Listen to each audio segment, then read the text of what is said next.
This guy has befriended two giant bears, but it's not as cool as it sounds. The bears always bring problems and mishaps. Things get really out of hand when they accidentally travel back in time. Will they be able to come back? Vic is an unlucky guy who is always looking for a way to earn lots of money. His best friends aren't humans, but two giant bear siblings named Briar and Bramble. Briar is strong and mature, while Bramble is naive and clumsy. Regardless of their different nature, they give their best while working in a team. This time, Vic has decided to earn money by becoming a tourist guide of an ancient cave. However, he doesn't know a single thing about history or archaeology and just babbles self-made theories. The tourists realize that he is a scammer and goes away without paying him. Vic gives up and starts packing his things. Bramble also wants to help, but he's too clumsy to handle anything. The best help he can do is by doing nothing. Briar draws a circle on the ground and asks Bramble not to get out of the circle till they pack up. Bramble notices a glowing butterfly and starts following it. A hole opens in the wall magically, and the butterfly goes inside. Bramble proceeds further to touch the hole, but it suddenly expands. Numerous glowing butterflies fly around and hide everything. They disappear after a while, but all of Vic's belongings have disappeared too. They step out of the cave, but can't believe what their eyes are seeing. The forests have disappeared as well, and the whole landscape has changed. It seems like they traveled back in time. The bears prefer waiting inside the cave till things get back to normal, but Vic notices something shiny. There are giant rubies nearby. Vic runs to hug them and can't believe his dream has come true. He's going to be rich. The bears try to call him back, but he doesn't listen. The crystals suddenly start moving. They are actually grown on the back of giant turtles. Vic isn't scared at all, as he believes turtles are going to be slow. But surprisingly, the turtles run at the speed of a bullet and throw Vic and the bears in the middle of the herd of giant boars. They hide in a tree trunk and try to sneak away, but run into a baby boar. The baby starts crying and calls his family. Their boars start chasing Vic and the bears till they reach a giant tree on the edge of a cliff. The boars seem to be afraid of something and go away. A giant carnivorous bird lives on that tree. It attacks Vic and bears and tries to eat them away. Briar tries to harness the bird but fails, and all three of them eventually fall off the cliff. Briar wakes up in a bamboo forest and meets a small wolf named Feifei. She offers Briar to make a team with her, but he doesn't need that. Feifei keeps following him and asks Briar to help her in getting a special fruit called the courage fruit. In exchange, Feifei will guide Briar in the forest.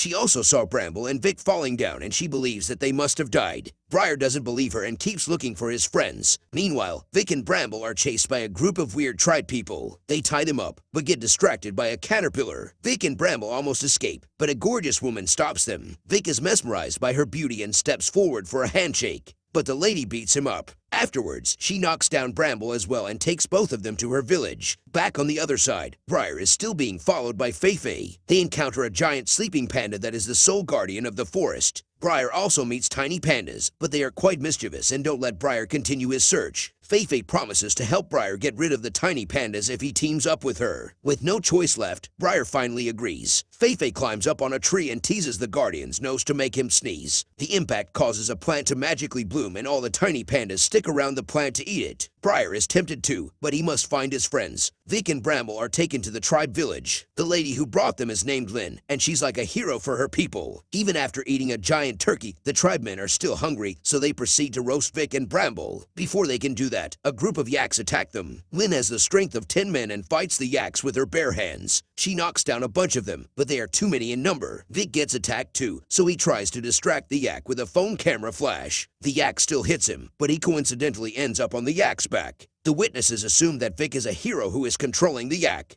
Bramble tries to help and they all crash into a hut. The yak falls unconscious, but Vic and Bramble survive. An old lady picks up the phone and believes that Vic captured the yak's soul inside the phone. She calls Vic and Bramble savior sent to them by the heavens. The people bow before them and ask for blessings. Meanwhile, Briar is still suffering in the forest with Feifei. Though he also grew up in a forest, this place has plants Briar has never seen or imagined. He lies down to take a nap while Feifei wanders around to look for food. She spots a rabbit, but prefers to eat fruits instead. Suddenly, a bunch of wolves reach there and bully Feifei. They call her a coward who can't hunt animals. Feifei refuses to accept that, so the wolves challenge her to eat the rabbit. Feifei can't do that, and the other wolves continue making fun of her. Briar sees this all and scares away the wolves. Feifei tells him that she lied about being tough. She is actually quite naive. Every time she catches the prey, she feels sorry for it and lets it go. That's why she wants the courage fruit. It's the most magical thing in the forest. Anyone who eats it will become really brave. It is said to be in the nest of the big bird, Duma. The bird also gained his enormous power by eating the fruit. He is always guarding the tree because he wants to keep all the fruits to himself.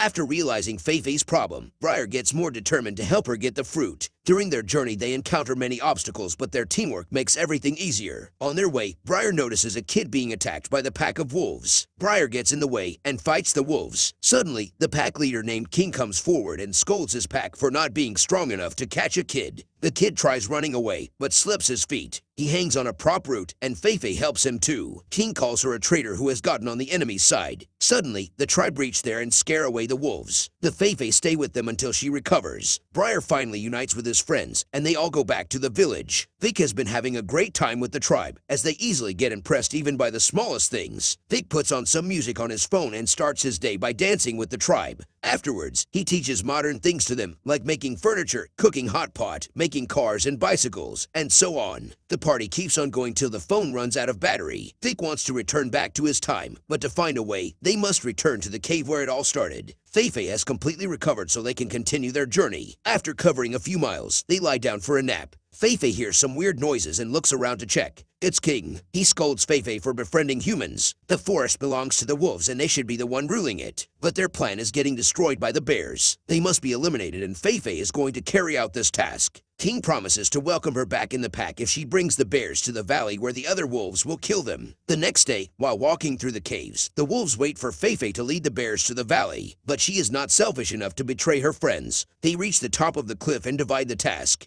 Vic and Bramble use a turtle to distract Duma, while Briar and Feifei head towards the tree. Feifei is really excited and reaches the treetop in mere seconds. She starts looking for the fruit, but only finds the bird's eggs. The fruit was just a myth. Feifei loses all hopes and recalls the past when her brother Hunter was alive. She wanted to be brave like him, but always let the prey escape. One day, her actions caused a negative impact, and she almost got crushed under the falling stones. But Hunter sacrificed his own life to save her. She still blames herself for that incident. Hearing her story, Briar remembers about his own past. When his mother passed away, he felt really sad and weak. But then he noticed his brother Bramble crying. To take care of Bramble, Briar forgot about his own sorrows. He acts brave to protect his brother. Briar believes that everyone is a little coward, and so is Hunter. But people pretend to be brave for the sake of their loved ones. Suddenly, the ground starts to shake. It's the volcano. It's going to explode. All the animals run away, including the bears and Vic. The cruel wolves are still after them and surround the bears and Vic in a corner. Thief begs King to let go of her friends. She is ready to face the punishment in their place. King calls her useless and a shame to the pack. Her friends are useless too. As King says that, a pineapple hits him. It was done by the kid who Thief saved. The kid has also brought the tribe and they fight against the wolves. Suddenly, the volcano explodes and shoots out huge lava balls. The ground splits and the tribe is left on the wrong side. If the bears don't save them, they will all die in a few minutes. Luckily, there's a tree nearby that can be used as a bridge. Bramble and Vic start chopping it down while Briar stops the wolves from interrupting them. King succeeds in reaching Feifei and threatens to kill her. He reminds her how helpless she is. Her friends are going to die and she will fall off the cliff too, but she can't do anything about it. King says that she is no more than a worthless coward.